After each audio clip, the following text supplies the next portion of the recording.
The piece Psychoderelict, what's the connection between it and Lifehouse? Psychoderelict is rooted in Lifehouse, but it's a strange piece. It's what it is a, and I can't do this short, I'm afraid. I can't do this in sound bites. My career was given to me. I was at art school. I was told that there was a big change coming in the future, and it was to do with computers. I went out, joined a band, and there were no computers, but I was successful in the band. And my audience came up to me and said, "We love what you're saying." And I would say, "But what I'm saying is that you're confused and I'm confused." And they would say, "Well, that's what we love. We love this sense of being confused. And we have no language." One of the other things that I learnt about at art school was that when computers came, language would change. So I had these two things in my head. I also wrote a manifesto for The Who, which was based on another thing that I'd got from art school, which was autodestruction, which was that artists who blew themselves up in public would probably be more highly valued than people that went on and on and on and on. You know, kind of a lot of prescient stuff. You know, I had information that I'd got from art college from some really esteemed, powerful thinkers, visionary thinkers, but also I had an innate sense of grasp of what our audience was about, because I'd occupied that ground between music in my family were musicians, and the working classes used to come and see the band. But also something else, which was that I had what I call future fear. I could see into the future, and I could see that there was something there coming that worried me. I was experimenting with an animation program called Macromind Director, now Adobe Director. I saw it not only as a way of producing interactive programs based on books and plays, but also as the forerunner of a kind of theatre in itself. The latter would require the fast-evolving internet. I stayed up very late into the night working on these projects. I spent hours in fantasy, sometimes painting Karen from memory and embellishing her image as I saw fit. My studio, which I called The Cube, became affectionately and disparagingly known as my garden shed, in the sense that it was where I went to hide away with my thoughts, my toys and my tinkerings. I'd always wanted to be there for my wife and children in a way that my parents were not always there for me. But the childish, devilish, selfish sod bastard artist deep inside me didn't give a toss for fatherhood. He needed freedom. I knew I had to be careful. I loved my son and would work hard to be a good father to him and try never to break any promises I made him. But I also knew I already carried a gene within me that demanded attention, and if ignored, it would become dangerous. At our New Year's Eve party, I poured wine all evening for my friends, flirted with some of the women, and wondered what it would be like to live the reptilian life of a retired rock star, trapped in an inner world of pain and self-doubt. In my life, of course, the idea of retirement was purely wishful, the decadence poignantly imagined rather than acted out, but the inner world of self-doubt was all too familiar. Very soon afterwards, I started working on songs for my new solo album that would eventually become Psychoderelict. To do so, I spent time in Cornwall working on The Glass Household, the story that would provide a backbone to the album. It took a number of turns, and I was working it and reworking it. McCrum read an early draft and was encouraging, feeling I'd found a voice. The album began to take shape musically in summer 1991 and was due for delivery to Virgin in July. The reworked story was loosely placed in the setting of my years of lonely exile 10 years before in my house at Cleve. It was the biography of Gabriel, the reptile I'd fantasized about, a retired rock star who enters into a disastrous email-based relationship with a young female fan. It wasn't meant to be about me or my life, but I wanted to introduce to the world the character type that I knew most intimately. Going to work on the story every day, I felt I was battling with a living, writhing animal. It wouldn't stay in one place. With every revision, I found myself diverted into darkly erotic territory, or whimsical forays into the heady, dystopic techno days of Lifehouse. The discipline I'd managed while working on Iron Man had given way to a more protean process. Frustrated by the distractions of other artists working at Oceanic's recording studio, I'd created a new studio for myself on Grand Cru, the barge outside Oceanic, which turned out to be one of the most effective spaces since the tiny rooms in the little Georgian house in Twickenham. It had a large synclavier, a 32-track digital tape machine, a wonderful vintage Neve desk, a grand piano, 2 of my old electric organs that were usually in storage, and enough space to work with drums and vocals. When the tide came in, the barge would rock slightly in the wind. I started working through the night again. By February 1991, I had access to a whole set of Apple computers for music, graphics, animation and word processing. I'd been interested in multimedia platforms for years, ever since art college, and was fascinated by the potential in combining the oral with the visual. Psychoderelict was initially planned to be a radio play, but my experiments with Macromind Director demonstrated that it might be possible for me to create a DVD to accompany the CD, which would be very useful should I ever decide to bring Psychoderelict to the stage. I was also beginning to write basic computer code and designing my own logging program so I wouldn't lose track of the various digital files I worked with. All this high-speed creative wrangling did help generate music by osmosis, chaos, discovery and the power of noodling. On the negative side, I was sleeping badly and was out of sync with Karen. And I thought, now I'll deal with my big idea, which is that what pop music is about was that we discovered a new form of art, and a new form of entertainment, and that it was very pure and very real and very emphatic, but it required congregation implicitly. We had to, you have to be in a gang to get it, and I decided to work on something which would create a vehicle for that idea in the way that I had with Tommy, which created a vehicle for my spiritual ideas. And when I say my spiritual ideas, I mean the spiritual ideas that were around at the day. And it failed.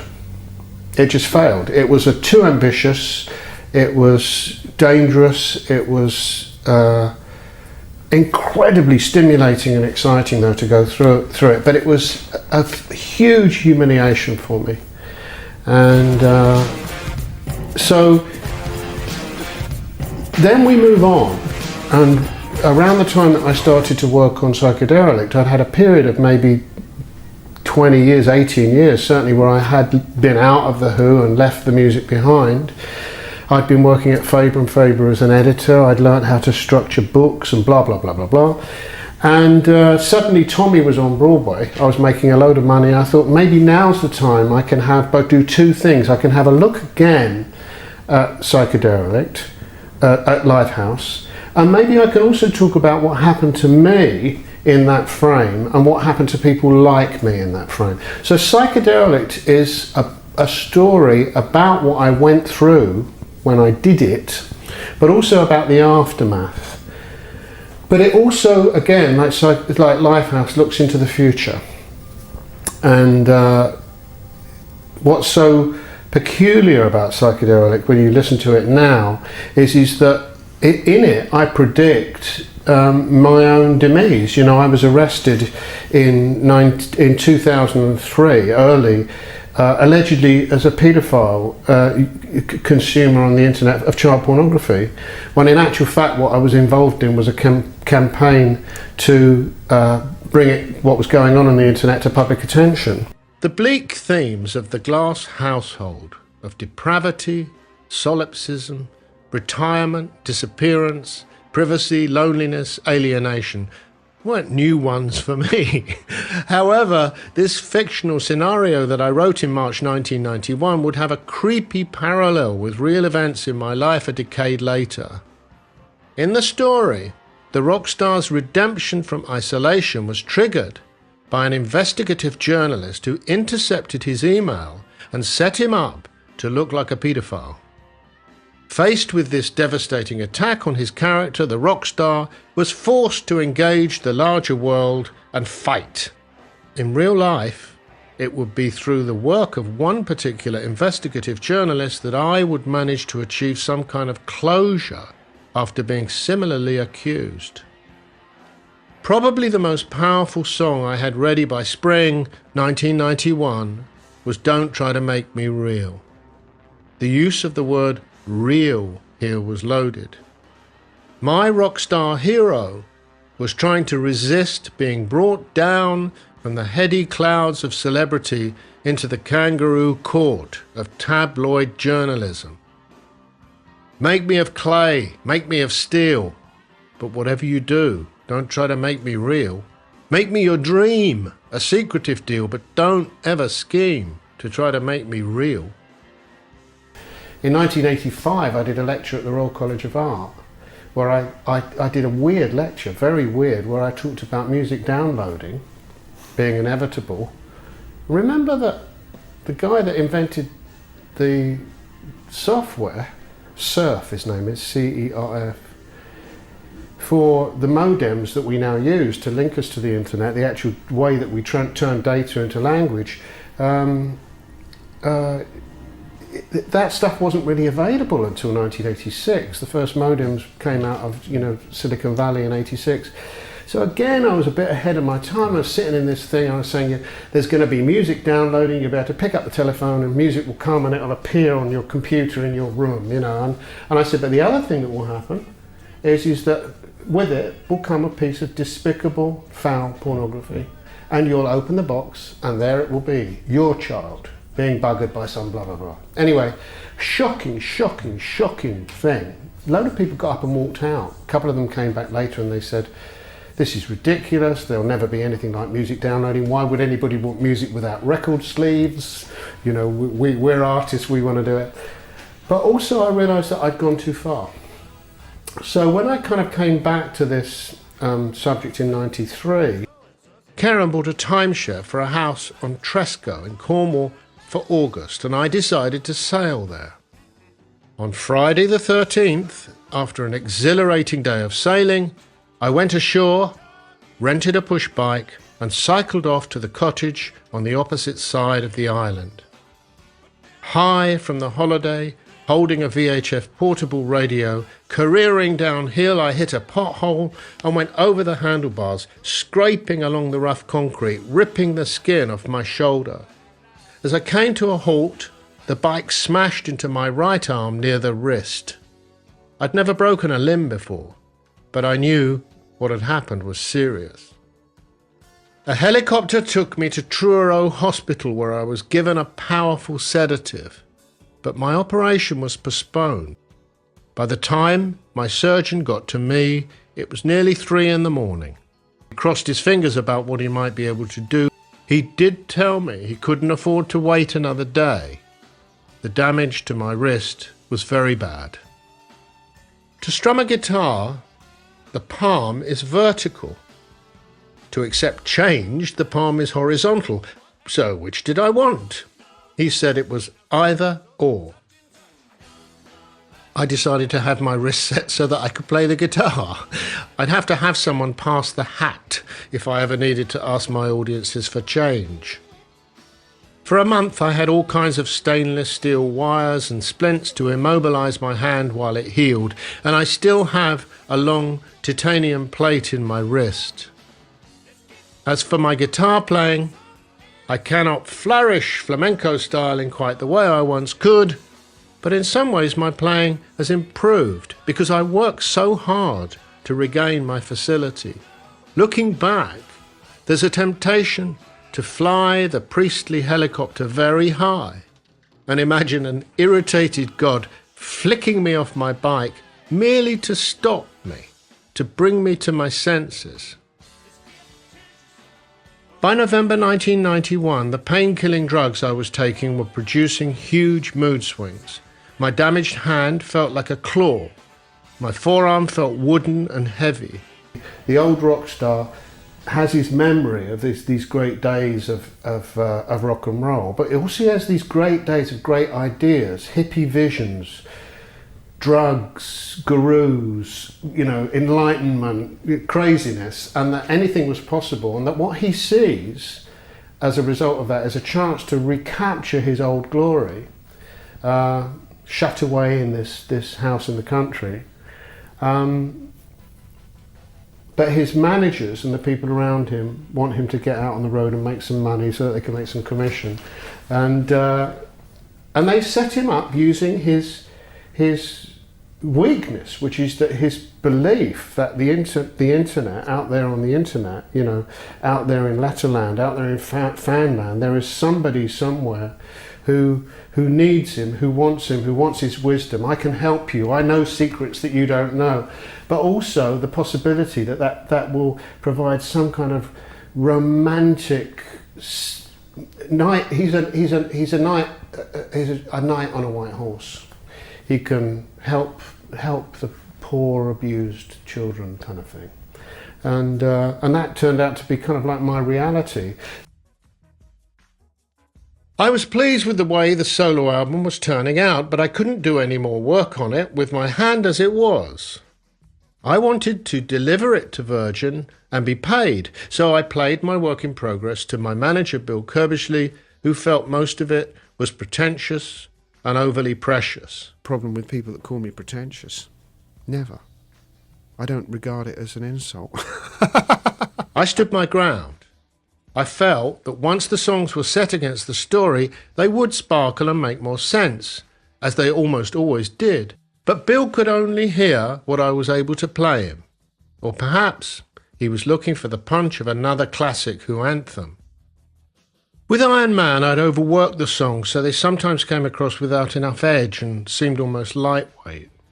With the new songs, set against the dark story of the Glass household, I felt I was really getting the balance right.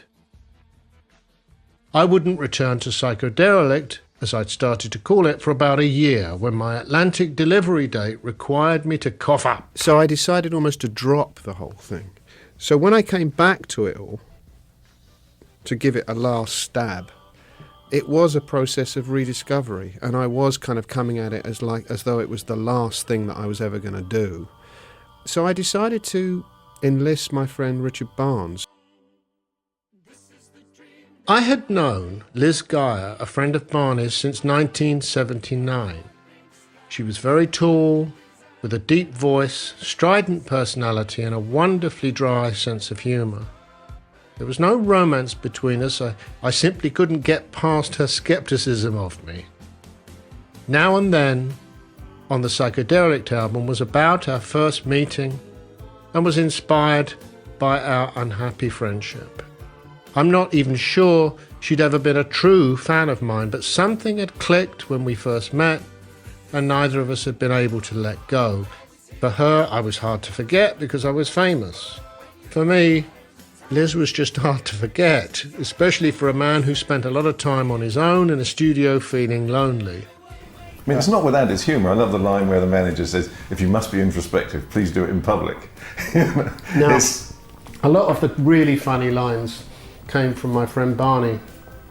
About halfway through writing it, I realised that, not that I was revealing too much, but that a lot of biographical stuff was sneaking in. And I got Barney in and we sat and talked, and he loved the idea. Barney and I went to my studio barge and started to sharpen the script of Psychoderelict. Barney was a perfect collaborator on this project, able to keep the story light and funny, but also attest to the parts of it that were authentic and real. The Lifehouse strand started to feel as if it really fitted, and I added a few of the outtakes from my 1971 electronic demos. The songs Bill had found so unsatisfactory the previous year suddenly seemed to come alive when set within the body of the story, just as I'd hoped they would.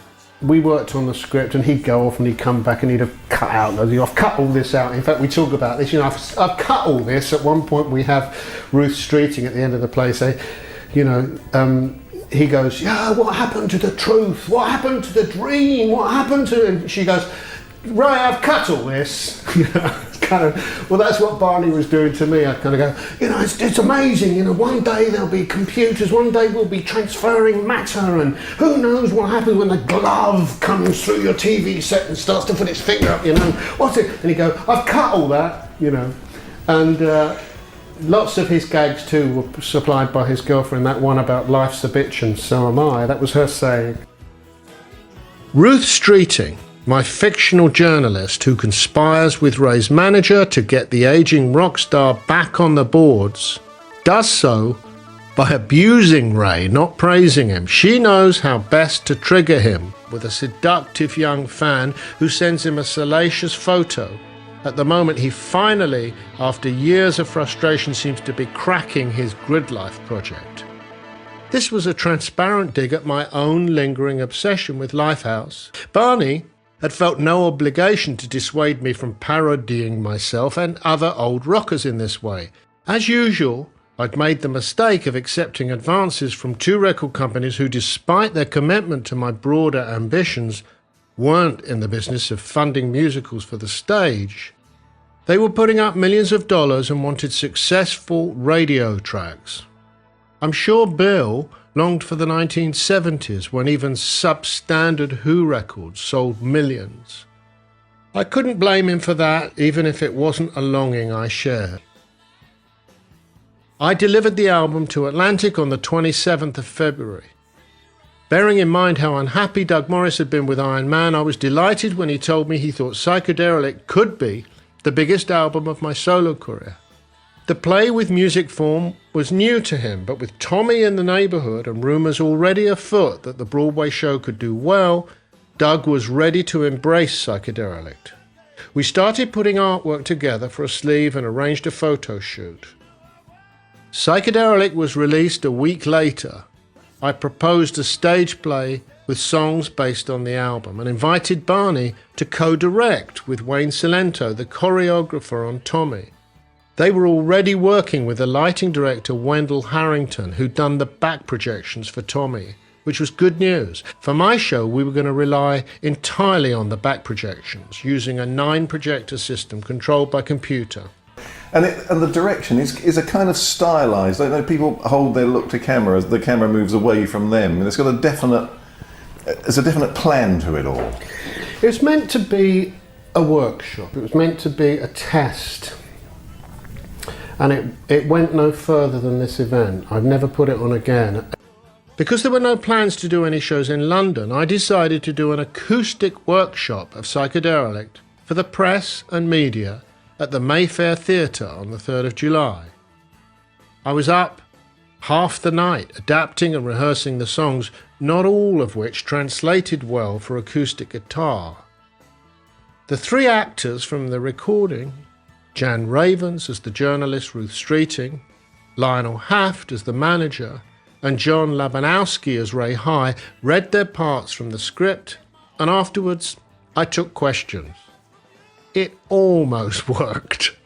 The ultimate style of it, what I wasn't certain about was the visual stuff. In actual fact, what was interesting about Wendell Harrington, I used them because they'd done the backdrop display for Tommy on Broadway using slide projectors, so it was very organic. It was simple and basic and primitive.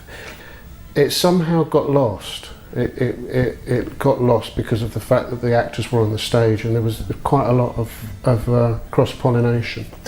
And your part, you are almost a fourth one. I mean, you're the kind of narrator by implication that you're saying, but you're there on occasion you just typically touch the guy on the shoulder or you move away. Was that spontaneous or was that all part of the direction to include you in that thought? Yes, so I'm the narrator, I'm the author. When I did it, because I was performing the songs, I was inside the songs which were written, in a sense, by me as a songwriter looking at the story, looking at not the story of Psychoderelict, not the very simple story about an old rock star who's brought back to life by a conspiracy, but looking at rock and roll and what rock and roll was about, looking at, like for example in Let's Get Pretentious and Fake It, about how artifice and shallowness and pomposity and pretentiousness are okay if they're supported by the right, the right structure. And so what was it? A lot of the songs, and my role was to comment on that process. It was that here's a good, straightforward,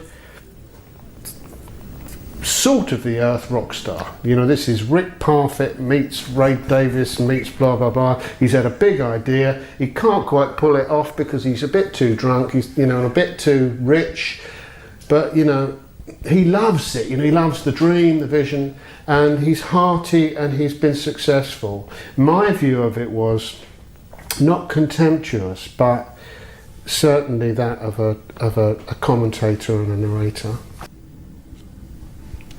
No, I wouldn't change it.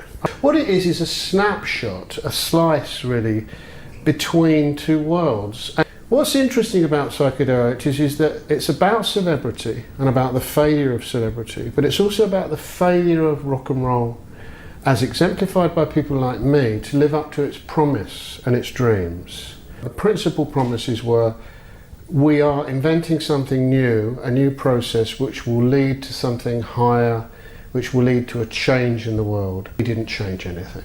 We did some good things and some bad things, but we didn't change the way the world structures. We still have war, So what I suppose was going on was that I was looking at the idea that power was shared between the artist and the thinker and the visionary and the journalist. And Psychoderelict attends to that. It attends to how can we take what it is that we want and take it back. And what's so interesting today is that when you look at where the internet is today in 2005, it's right on the verge of people using the internet to take control of their own entertainment and their own experience and their own exchanges.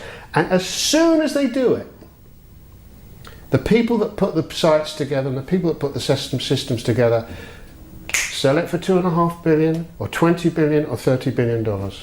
They buy a yacht and they go to the fucking south of France. Somewhere in this whole story is the hope that there is a Ray High who might come up with an idea and might follow it through and do something good with it.